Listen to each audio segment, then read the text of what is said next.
Good bye legend, ये कोई मजाक नहीं है, ये सीरियस नोट पे इस लेजेंडरी 800 सीसी इंजन को ट्रिब्यूट है मेरी तरफ से।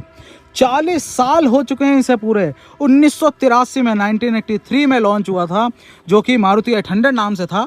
कुछ भी कह दो, मारुति 800 कह दो, ऑल्टो 800 कह दो, ऑल्टो कह दो, भाई टाइम के अकॉर्डिंग अलग अलग जनरेशन आई, लेकिन जो दिल रहा, जो जान रही, वो यही 800 सीसी रहा।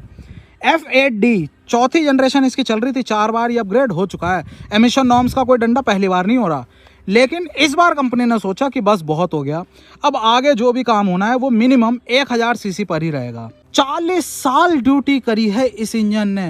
मतलब शुरुआत जब हुई थी ना, पता है 35-37 bhp होता था, केवल 35 to 37 bhp, और आज के समय में इतनी जनरेशन चेंज होते होते ये कहाँ 47 bhp पे आ गया। सारी चीज़ें ऑलमोस्ट सेम रही। हम बिलीव नहीं कर सकते यार, सन 2000 में ऑल्टो भी ले आई, लेकिन फिर भी सन 2010 तक पूरे के पूरे 27 साल 800 सीसी वाली ही मारुति 800 टॉप सेलिंग गाड़ी रही है। यकीन कर सकता है कोई? लगातार 27 साल। लेकिन 2010 में कंपनी ने सोचा कि नहीं यार, अब बंद करते हैं बस, और 2014 में जाके फाइनली मारुति 800 बंद कर दी। लेकिन जो उसका दिल था, जो उसकी जान थी, जो लोगों की जान थी, जिससे कनेक्ट होते थे ना लोग, भाई ये इंजन, इसको फिर भी चालू रखा। ऑल्टो में डाला, फिर उसके बाद ये ऑल्टो 800 में डाला, जो आपके सामने है ना। नॉर्मल वाली ऑल्टो बंद कर दी, कई चीज़ें आई, कई चीज़ें बंद हुई, लेकिन ये इंजन हमेशा चालू रहा। धीरे धीरे माइलेज भी बढ़ती गई, रिफाइनमेंट बढ़ती गई, और इसकी जो रिलायबिलिटी थी ना, वो बढ़ती चली गई। आप देख रहे हो कितनी कितनी टैक्सियां जो हैं, जो रफ टेरेन या फिर हम ये कहें पहाड़ों पे, जहां लोग अपनी घर की खुद गाड़ियां ले जाना में डरते हैं ना कि यार वहां नहीं चल पाएगी, वहां ये आपको चलती हुई दिख जाती हैं। भाई कुछ अलग ही चार्म है इसका। उसी टाइम से ये 145/80 R12 इतने लंबे समय तक यही टायर चले हैं, और कितने का? कुल 2200-2300 रुपये का एक टायर आ जाता है। यही तो खासियत है इसकी। लोगों ने इसकी तरफ ध्यान नहीं दिया, लोगों ने छोटी छोटी चीज़ों पे ध्यान नहीं दिया कि यार हम इतने सालों से यही चलाते आ रहे हैं। लेकिन वो जो छोटी छोटी चीज़ें मिलके एक पैकेज बनाती हैं ना, वो लोगों के दिलों में बसा हुआ था। चाहे हम लुक्स देखें, आज के हिसाब से हो गए भाई। पहले हमारा नॉर्मल वाला वो होता था अंदर रिफ्लेक्टर, है ना, उसके बाद ये क्लियर लेंस आया, लाइटें तेज हो गई, लुक थोड़ा सा अपग्रेड हो गया। शीशे जो थे अपने पहले बाहर से ऐसे ऐसे एडजस्ट होते थे, फिर अंदर से एडजस्ट होने लगे, है ना। लेकिन ये इंडिकेटर, ये मारुति 800 में भी इसी जगह पर आता था, इसी शेप में आता था। पहले यहाँ के कहीं आता था, फिर उसके बाद यहाँ, लेकिन शेप यही होती थी, और आज भी यही आ रहा है। ये जो हैंडल्स हैं हमारे, ये भी उसी टाइम से आते थे। ये छोटी छोटी चीज़ें हैं जो हमको कनेक्ट करके रखे हुए थी। कितना छोटा इसका व्हील बेस है, हालांकि चेंज हुआ था, मारुति 800 से चेंज हुआ था, थोड़ा सा अपग्रेड हुआ था, है ना। लेकिन फिर भी जो ग्राउंड क्लियरेंस है वो तब भी 160 mm होता था, आज भी 160 mm का है। फ्यूल टैंक कैपेसिटी भाई पहले आती थी मारुति 800 में 28 लीटर की, फिर हो गई ये 35 लीटर की, 35 लीटर की। लेकिन जो एक चीज़ साथ के साथ बढ़ी है वो था इसका माइलेज, जिसकी वजह से और ज़्यादा कनेक्टेड सी लगती थी। पता है कितने की लॉन्च हुई थी ये? 1983 में 47,500 रुपये की, 47,500 रुपीज़ की। आप कहोगे अरे बस इतनी सस्ती, लेकिन यार यही अमाउंट उस समय बहुत बड़ा होता था। आप ये सोचोगे कि यार इतना बड़ा अमाउंट लगता था तो लोगों ने ली नहीं होगी, फिर तो शुरुआत में बहुत ठंडा रहा होगा सौदा, लेकिन ये भी नहीं था। शुरुआत के 2 महीने में, लॉन्चिंग के सिर्फ 2 महीने में ही 1,35,000 बुकिंग कंपनी के पास आ चुकी थी। और आज ही आपको लगती है ना वेटिंग कि महिंद्रा की गाड़ी पे 1.5 साल हो रही है, 2 साल हो रही है, क्या तमाशा है। भाई वेटिंग अगर पूछनी है ना, उन लोगों से पूछो जो आज भी वो यादों को ताज़ा करके आपको बताएंगे। 2-2 साल, 3-3 साल तक तो लोग भूल गए थे बुकिंग डाल के। यही हाल उस समय था, ये थी दीवानगी उस समय इस 800 सीसी की। यार कुछ बात थी। धीरे धीरे टाइम चेंज हुआ, चीज़ें चेंज हुई। अब देखो आपको इसमें ABS, EBD ये सब भी दिख रहा है ना। ये डिमांड थी तो दे दिया कंपनी ने, पीछे सेंसर वेंसर दे दिए, सरकार का थोड़ा सा डंडा था। लेकिन जैसे जैसे टाइम जाता गया, कीमतें इसकी बढ़ती रही। भाई चीज़ें डालनी थी, टाइम के साथ साथ चलना था, कीमतें भी बढ़नी थी।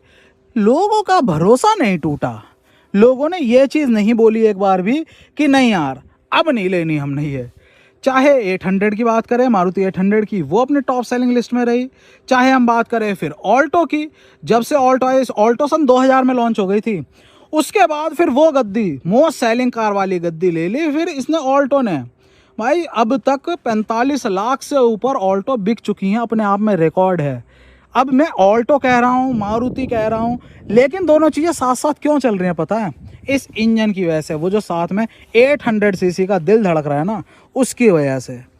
अब जा रहा है यार ये मैंने भी चलाई है ये, कई लोगों को शायद पता होगा, कई लोग लेट जुड़े हैं मेरे साथ। मैंने इसको यानी शुरुआत कहें अगर मेरी गाड़ी की, तो 2009 में हमने सेकेंड हैंड ली थी मारुति 800। तो उसमें भी यही 800 सीसी का इंजन था, और वो नॉर्मल वाला था यार।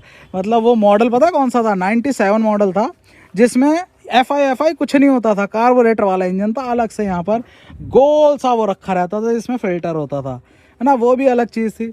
लेकिन बात करें विश्वास की, तो विश्वास तब भी इतना था कि एक सेल्फ देंगे गाड़ी स्टार्ट हो जाएगी। और वो विश्वास उसके बाद जब मैंने 2017 में ऑल्टो 800 ली थी ना, तब भी विश्वास उतना ही रहा कि एक बार सेल्फ मारेंगे और गाड़ी स्टार्ट हो जाएगी। बिल्कुल देखें, देखो ये देखो, हल्का सा सेल्फ लेके छोड़ दिया था मैंने।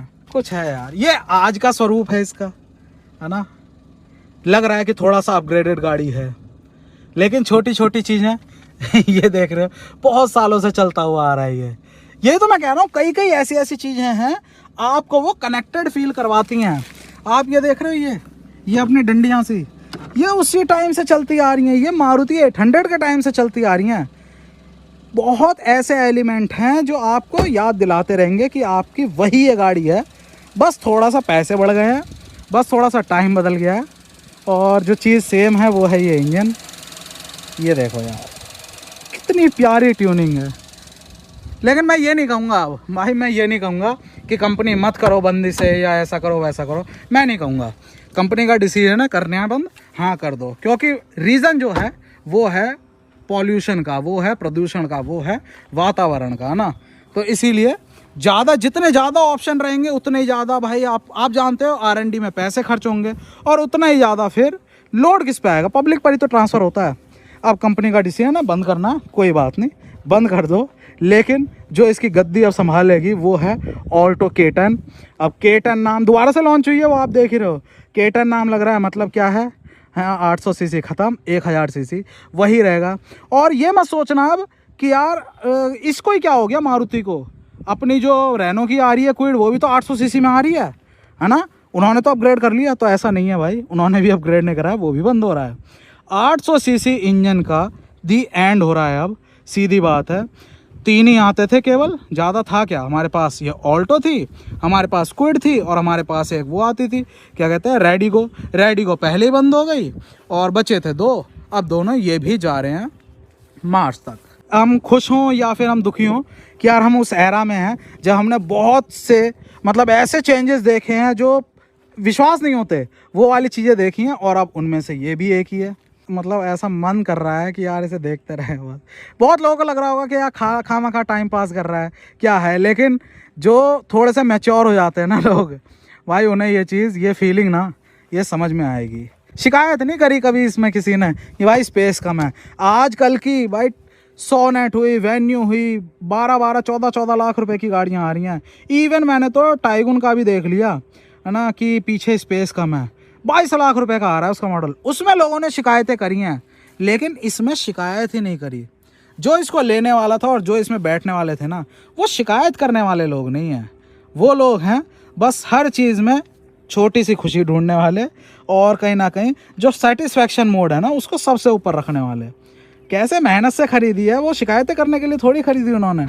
उनको बस ये हुआ कि हमें 4 पहिए मिले, हमारे परिवार की सेफ्टी हो और हमारे परिवार को कंफर्ट मिले, है ना। यही तो होता है पहली गाड़ी का मतलब।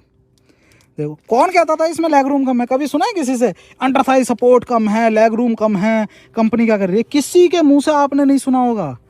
जो भी पर्सन इसमें बैठता है वो खुश रहता है। इसमें 4-4 लोग बैठे देखे हैं यार। चौड़ाई है कितनी इसकी? कुल 1515 mm, ठीक। और इससे पहले जो आती थी, जो अपने 800 मारुति 800 होती थी, वो तो इससे भी कम थी। वो तो भाई करीब 1475-1485 mm के करीब होती थी। उसमें भी कोई टेंशन नहीं थी। वही बूट स्पेस अपना, हाँ, कितना 177 लीटर का शुरुआत से आ रहा है चलता हुआ, और इसमें भी वही है। कमाल है यार। ऐसे काम सिर्फ मारुति कर सकते हैं, लेकिन ऐसी चीज़ तभी कंपनी कर सकती है जब लोग उससे कनेक्टेड रहें। और इससे था कनेक्शन कुछ ना कुछ, इसीलिए कंपनी 6 साल तक करती भी रही काम और लोग लेते रहे, जुड़े रहे। तो भाई यहीं ख़त्म करते हैं, फाइनली गुड बाय कह रहा हूँ इसे। माइलेज किंग कहें, रिलायबिलिटी किंग कहें, चाहे परफॉर्मेंस किंग कहें। परफॉर्मेंस किंग मैं क्यों कह रहा हूँ, मैं ये नहीं कह रहा 0 to 100 इतने में कर जाती है वो कर जाए, ना ना ना। परफॉर्मेंस किंग इसीलिए कि वहाँ ये टैक्सी में चलती है गाड़ी, जहाँ दूसरी गाड़ियाँ बस दूर से देखकर ठंडी हो जाती है, खड़ी हो जाती हैं कि ना अब नहीं जाना, वहाँ ये चलती हैं। तो इसीलिए परफॉर्मेंस किंग कह रहा हूँ। और बाकी यार कुछ भी खर्चा नहीं लेती है गाड़ी।